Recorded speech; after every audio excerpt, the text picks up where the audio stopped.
था जो सजा हुआ नहीं था, जिस घर में हम 3 बच्चों के साथ उनके डैड को देखते। बच्चे अपने डैड से नाराज हो रही थी और साथ ही काफी उदास भी थी, क्योंकि आज क्रिसमस के दिन भी वो अपने बच्चों के साथ वक्त गुजारने की बजाय काम पर जा रही थी। उनकी बातों से हमें पता चलता है कि बच्चों की माँ की उदासी दूर करने के लिए बूढ़ी औरत उन्हें प्यारी सी कहानी सुनाती है, बिल्कुल वैसी ही जैसे मैं आपको सुना रही। कहानी एक छोटे बच्चे की है जो एडवेंचर पे गया था, मतलब अपने सफर पर, जो खूबसूरत होने के साथ साथ काफी कठिन भी था। तो अब उस कहानी में हम बर्फीले इलाके में एक काफी बड़ा जंगल देखते हैं जो बर्फ से ढका हुआ था। यही वो बच्चा निकोलस अपने डैड के साथ रहता था। ये दोनों जब लकड़ियाँ काटने जंगल में जाते हैं तो सामने से एक काफी बड़ा भालू इन्हीं की तरफ आ रहा था।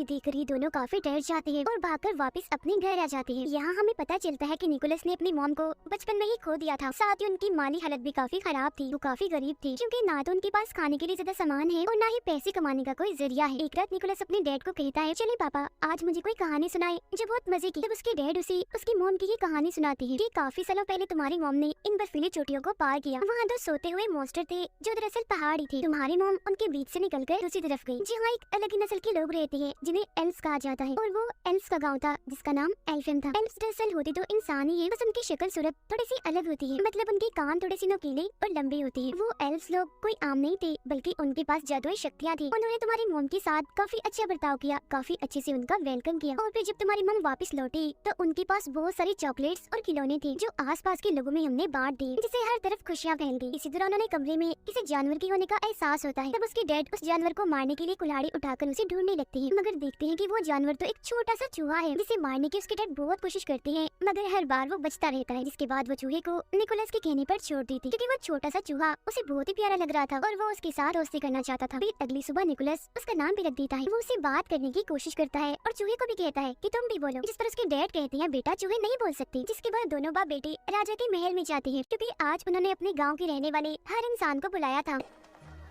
राजा उसे बुलाकर देगा तो उसके बदले में मैं उसे माला माल कर दूंगा। अब जो कहानी निकोलस के डैड ने उसे सुनाई थी वो अब पूरे ही गांव में फैल गई थी, जिससे लोगों को लग रहा था कि एल्व्स का गांव एल्फेम सच में पाया जाता है, जहां जाकर वो राजा के लिए खुशियां, उम्मीद और जीने का मकसद ला सकते हैं। जिसके बदले में राजा उन्हें माला माल कर देगा और वो अमीर बन जाएंगे। गाँव के कुछ लोग निकोलस के डैड से मिलने आते हैं और उन्हें अपने साथ चलने का कहते हैं, जिसमें वो एल्फेम गाँव को ढूंढेंगे और राजा के दिए हुए इनाम से अमीर हो जाएंगे। तो अब अपने सारे हालात गरीबी को देखकर उसके डैड भी उनके साथ जाने के लिए मान जाते हैं। ये बात जब वो निकोलस को बताते हैं तो वो उदास हो जाता है, मगर वो उसे तसल्ली देते हुए कहते हैं, मैं वादा करता हूँ बेटा 7 से 8 दिन में मैं वापस आ जाऊंगा और मेरे आने तक तुम्हारा ख्याल मेरी बहन रखेगी। तो जब उसके डैड की बहन घर आती है तो वो उसके डैड के सामने तो काफी अच्छी बातें करती है, बहुत अच्छे से पेश आती है, मगर जब उसके डैड जाते हैं तो वो अपना रंग दिखाने लगती है। वो पूरे घर पर कब्जा करके निकोलस के साथ काफी बुरा करती है। वो उसका सामान देकर घर से बाहर निकाल देती है। सामान में निकोलस की एक गुड़िया भी थी जो सब्जी की बनी हुई थी। वो उसे बेहद ही प्यारी थी, क्योंकि उसकी मॉम ने वो बनाई थी, जो उनकी आखिरी निशानी थी। बाहर आने के बाद निकोलस अपने लिए एक टेंट लगाता है और अपने चूहे दोस्त के साथ रात बाहर ही गुजारता है। अब काफी दिन हो गई थी, मगर अभी तक उसके डैड वापस नहीं आए थे, जिससे वो भी अब अपने डैड के वापस आने की उम्मीद खो चुका था। उसे लग रहा था कि कहीं उसके डैड के साथ कुछ हो ना गया हो। अब खाने की तंगी तो उन्हें पहले से ही थी, मगर एक दिन उसके डैड की बहन उसे काफी मजेदार सूप बना के देती है, जिससे काफी मजे लेकर निकोलस पीता भी है। मगर तभी वो बताती है कि ये सूप मैंने तुम्हारी गुड़िया से बनाया, जिस सुन उसे काफी गुस्सा आ गया था, इसीलिए वो उस पर चिल्लाने लगता है। मगर अब तभी निकोलस की नजर अपने जलती हुई टोपी पर जाती है जो उसकी मॉम ने ही बनाई थी। तब वो जल्दी से टोपी लेकर बाहर आता है और बर्फ में उसे लगाकर आग बुझा देता है। वो देखता है कि टोपी पर एक नक्शा बना हुआ है और ये नक्शा बिल्कुल वैसे था जैसे उसके डैड ने उसे कहानी सुनाई थी, जिससे वो समझ जाता है कि उसकी मॉम की कहानी सच्ची थी। एल्फेम का गाँव सच में पाया जाता है जहाँ जादू है, तो इसीलिए अब वो ये फैसला करता है कि मैं भी उस गाँव में जाऊंगा। और फिर अगले दिन वो अपने साथी चूहे के साथ अपने सफर बिता के बोल नहीं सकता। पूरा एक दिन का सफर तय करने के बाद वो एक गाँव में पहुँचता है, जहाँ उसकी मुलाकात एक बूढ़ी औरत से होती है जो उसे वापस जाने का कहती है, और ये भी कि तुम्हारी मेहनत बेकार जाएगी, एल्फेम नहीं पाया जाता, उसकी तलाश में ऐसे जगह जगह मत भटको। मगर वो उसकी बात नहीं मानता और अभी भी अपना सफर जारी रखता है। कुछ और दिन का सफर करने के बाद वह गुफा में पनाह लेता है। वहाँ भी बर्फ थी, तो पत्थर को रगड़कर वो आग जलाता है और फिर दुआ करने लगता है कि अगर जादू सच में पाया जाता है तो मेरा चूहा बोलकर दिखाए। और फिर तभी सच में उसका चूहा बोलने लगता है, जो देख निकोलस काफी चौंक जाता है। Boy, tree, ball. वो हैरान तो था ही, मगर अब उसका जादू पर पक्का यकीन बन गया था। और अब तो उसका चूहा दोस्त इतना बोल रहा था कि उसे सफर में अकेलापन महसूस नहीं हो रहा था। फिर जब ये लोग जंगल में से गुजर रही थी तो एक बारहसिंगा हिरन इन पर हमला कर देती है। तब उससे बचने के लिए निकोलस जल्दी से पेड़ पर चढ़ जाता है और ऊपर से देखता है कि उस हिरन के अंदर तो एक तीर घुसा हुआ है। जब भी तो इतनी बेचैन है, इसीलिए वो फौरन पेड़ से नीचे उतरकर हिरन के पास आता है। पहले वो उसे प्यार करता है और फिर उसके अंदर घुसा तीर निकाल देता है, जिससे उस हिरन को सुकून की सांस आती है, क्योंकि पहले उसे काफी दर्द हो रही थी। क्योंकि निकोलस ने उसकी जान बचाई थी तो हिरन उसे प्यार से देखती है, जिसके बाद वो यहाँ से जाने लगता है। मगर काफी आगे जाने के बाद वो देखता है कि हिरन भी उसके पीछे पीछे आ रही है। तब निकोलस उसे अपने साथ आने से मना कर देता है। कहता है मैं सिर्फ ये जानता हूँ कि मेरी मंजिल कहाँ है, मगर वहाँ जाने तक कितना वक्त लग जाएगा ये मैं नहीं जानता। तो अगर तुम हमारे साथ आओगी तो भूख से मारी जाओ। मगर वो हिरन खाने की नहीं बल्कि प्यार की भूखी थी, इसीलिए अभी भी वो उसका पीछे नहीं छोड़ती। निकोलस उसे अपने ग्रुप में शामिल करके अपनी मर्जी से उसका नाम रख देता है। वो नाम एक जगह का था जहाँ जाना उसे काफी पसंद था। फिर वो आगे का सफर हिरन पर बैठ कर करता है और दो सोते हुए मॉन्स्टर्स के पास पहुंच जाता है, जो असल में पहाड़ी थी। ये बात उसकी मॉम की कहानी में उसके डैड ने भी सुनाई थी, तो इसका मतलब ये होगा कि इसके पीछे ही एल्फम गांव है। मगर जब भी तीनों पहाड़ों को पार करके दूसरी तरफ जाते हैं तो इन्हें वहाँ बर्फीली हवाओं के अलावा और कुछ नहीं दिखता। और तभी निकोलस बेहोश होकर गिर जाता है, क्योंकि काफी दिनों से उसने कुछ खाया नहीं था। और सोच देखता है तो उसके पास आता है, और जब वो ये देखता है कि ये तो एक इंसान है तो वो उसकी मदद करने से मना कर देता है। मगर तभी बच्ची बोलती है हमें किसी को भी ऐसी मुसीबत में नहीं छोड़ना चाहिए। कोई भी जरूरतमंद हो, जिसे मदद चाहिए, हमें हर हाल में उसकी मदद करनी चाहिए, फिर चाहे वो कोई भी हो, एल्फ हो या इंसान हो। जो बात सुनकर उसके दादा निकोलस पर एक जादू करते हैं, जिससे वो फौरन होश में आ जाता है। अब बूढ़े आदमी ने उस पर यकीन का जादू किया था, जिसका मतलब था कि अब निकोलस जिस जिस चीज पर यकीन करेगा और यकीन के साथ उसे सोचेगा तो वही होने लगेगा, मतलब कि वही यकीन उसे दिखने लगेगा। निकोलस उन्हें बताता है कि मैं यहाँ अपने डैड को ढूंढने आया हूँ, जो एल्फम की तलाश में निकले थे मगर वापस नहीं आए। इसके बाद वो उनसे पूछता है अच्छा अब आप ही बता दें एल्फम कहाँ है। इस पर बच्ची बोलती है कि अभी हम एल्फम के बाहर ही खड़े हैं, मगर उसी तो वहाँ बर्फ के अलावा और कुछ भी दिखाई नहीं दे रहा होता। तब बूढ़ा आदमी उसे कहता है तुम यकीन करो और फिर सोचो। और जब निकोलस यकीन करता है और ये सोचता है कि मेरे सामने एल्फम गांव है, तो उसे अब की बार सच में एल्फम गांव दिखने लगता है। अंदर आने के बाद ये लोग एक खुफिया रास्ते से उसे एक पार्टी में लेकर जाते हैं, जहाँ सब लोग नाच रहे थे और खाने की मजे मजे की चीजें भी इधर पड़ी हुई थी, जिनमें मीठी और बच्चों की चीजें ज्यादा थी, क्योंकि आज दरअसल यहाँ क्रिसमस होती है। चूहा तो यहाँ का माहौल देखकर बहुत ही खुश होने लगता है और खाने की चीजों में घुसकर खूब मजे करता है।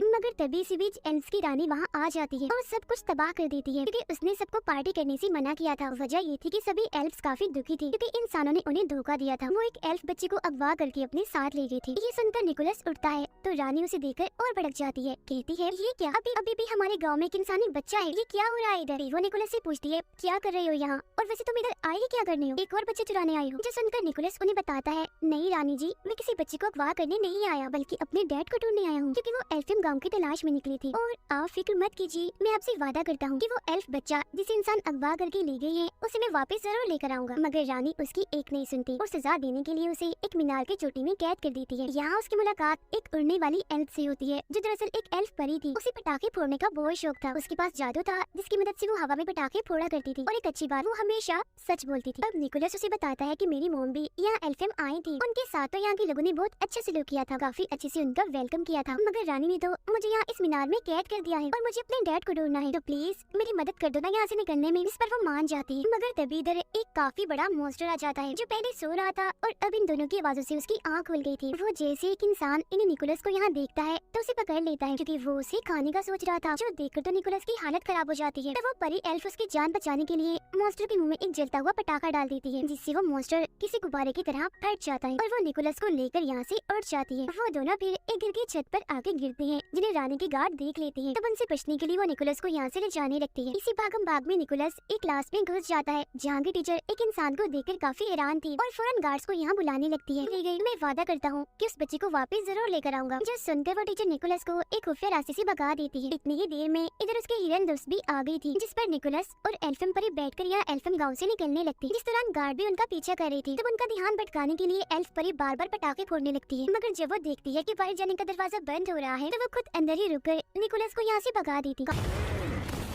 काफी मीलों का सफर तय करने के बाद भी निकोलस को उस अगवा हुए एल्फ बच्चे का कोई नामो निशान नहीं मिलता। फिर जब वो गॉड से दुआ करता है कि मुझे कोई रास्ता दिखाएं, तो तब उसे जंगल में एक गोल्डन रंग की रस्सी बंधी हुई दिखती है, जिसका पीछा करने पर वो एक पिंजरे तक पहुंचता है। इसमें और कोई नहीं बल्कि वो एल्फ बच्चा कैद था। अब इससे पहले वो उसे यहाँ से निकालता, तब इधर कुछ लोग आ जाते हैं, जिनमें निकोलस की डैड भी थी। वो अपने डैड से गले मिलता है और कहता है कि हमें इस एल्फम बच्चे को वापस छोड़ना होगा, जिस पर उसके डैड समेत सब लोग मना कर देते हैं। कहते हैं कि नहीं, हम इसे वापस नहीं दे सकते, क्योंकि हो सकता है कि राजा इसे देखकर खुश हो, इससे उन्हें उम्मीद और जीने का मकसद मिले, जिसके बदले में वो हमें ढेर सारा पैसा देंगे। तो इसीलिए अब ये निकोलस को भी पेड़ से बांध देते हैं। उसे उसके डैड ही बांध रहे थे, जिस दौरान चूहा उनसे बोल रहा था, उन्हें ऐसा करने से मना कर रहा था। अब चूहे को बोलता हुआ देखकर वो भी काफी हैरान थे।